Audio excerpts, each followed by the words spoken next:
Hello there and hello. Welcome. Welcome to the show. I'm just sitting out here having a coffee. Well, actually it's not just coffee, it's coffee mixed with cacao powder. And yeah, I know you probably shouldn't do it too often, you know, but I don't do it that often. I try to reserve it. I try to reserve these kind of tonics, these kind of stimulants, you know, for you know, times when I want to make videos like this, when I want to express myself. You know, I just need that extra thing to, you know, keep me awake, you know.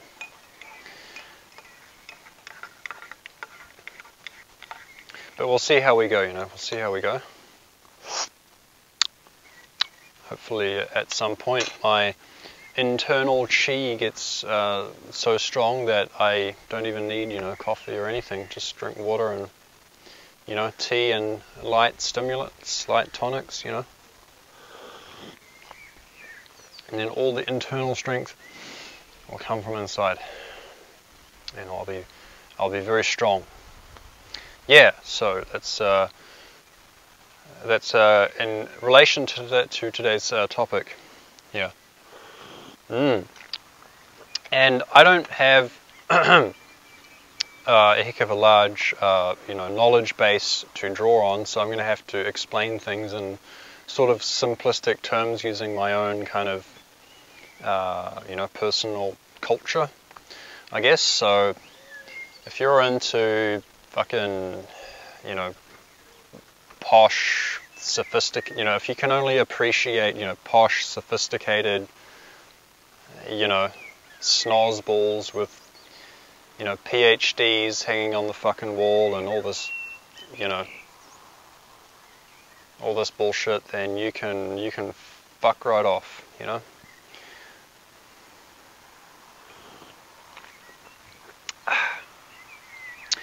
So yeah, I'm talking about martial arts and belief systems in this video. That is the title of this video anyway. That is the title, Martial Arts and Belief Systems. But I've got a very specific, there's a very specific dynamic that I want to talk about, and I'm just giving it this title, you know. So it might not be what you expect. So yeah, so bear with me. So now, martial arts, or the expectations we have of them, is something that very much ties together with with individuals, you know, relationship to the physical reality around them, that is very much expressed in what they feel is possible with whichever kind of training, through whichever kind of process that they can relate to. You see.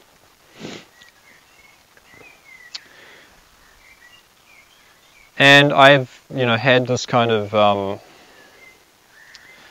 yeah, exactly, this argument actually with a few good friends. Not a heck of a lot, you know. I'm not a very big social person, you know.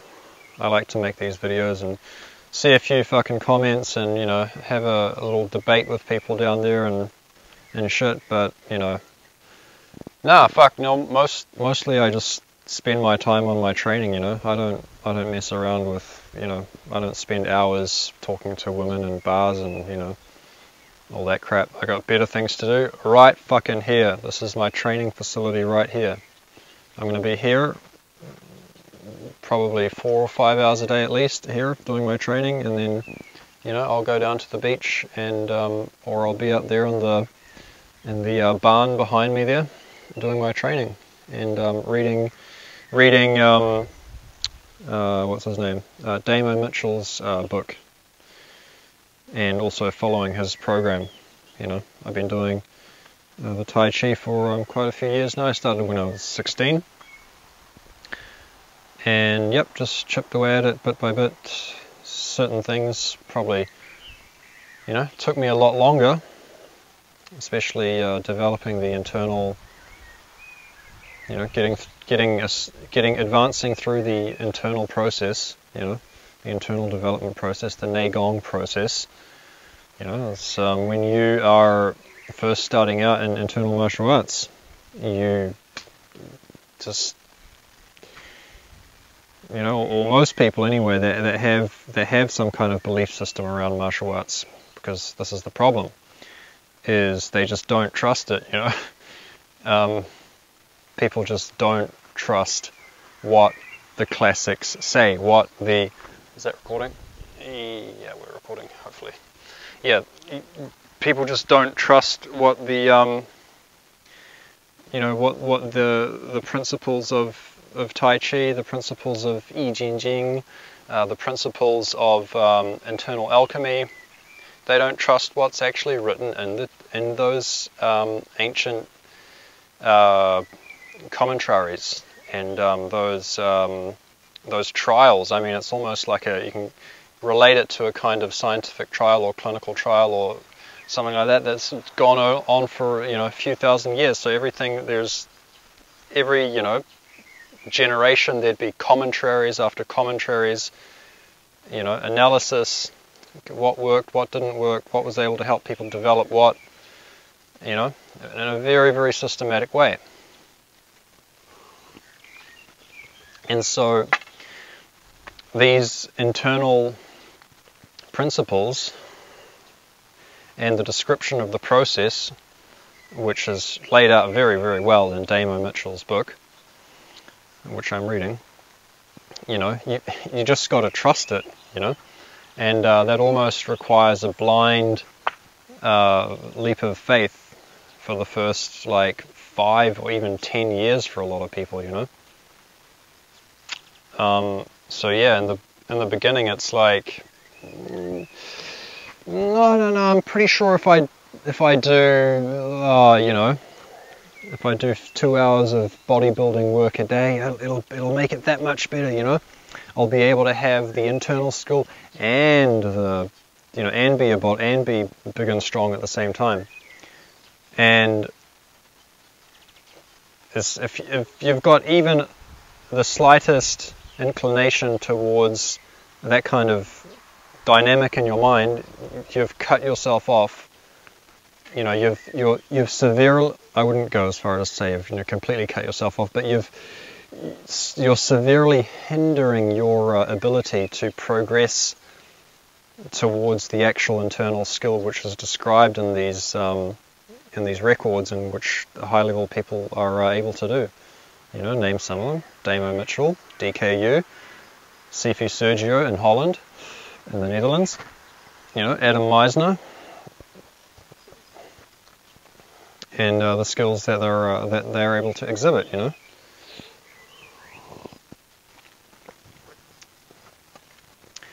So you really just have to, take the leap of faith with this, and understand that you're trying.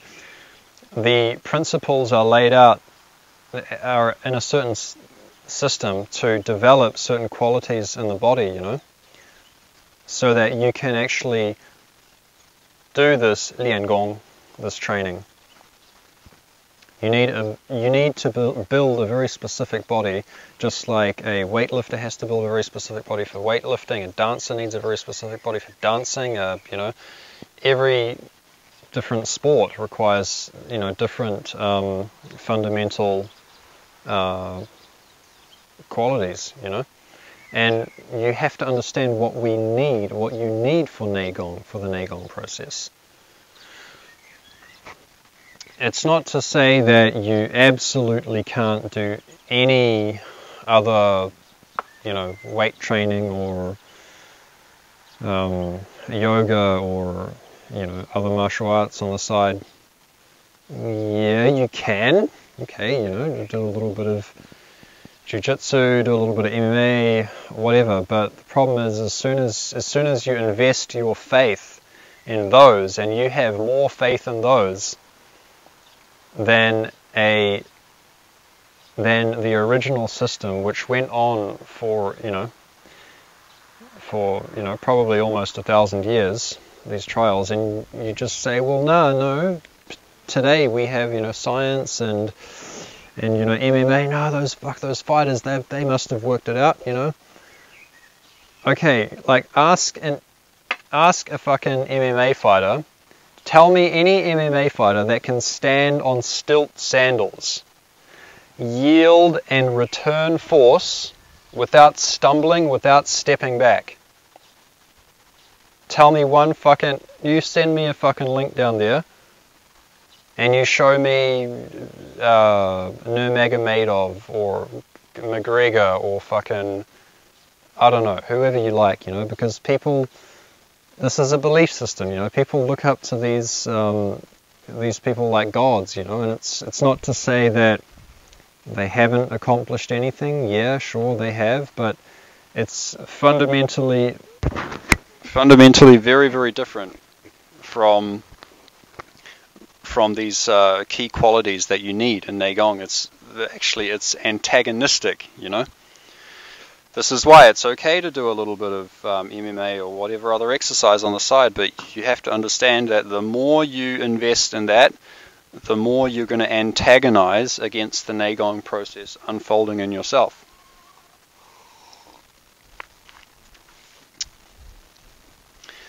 So yeah, I'm pretty sure I've stayed on track for most of this video. It's probably all I really need to say. Fuck if you don't agree with me. You're gonna have a little fucking skirmish down there in the comments. Fucking go right ahead. Let's talk it out.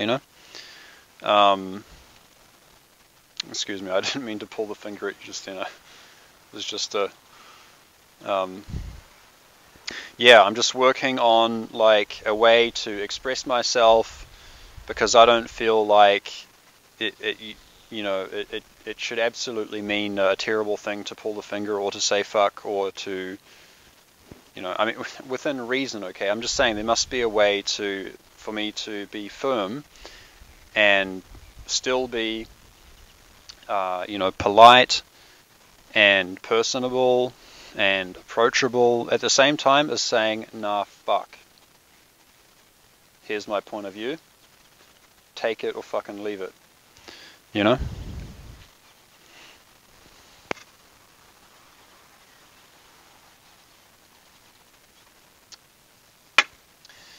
Anywho, that will be yeah, that'll be one of my videos for today.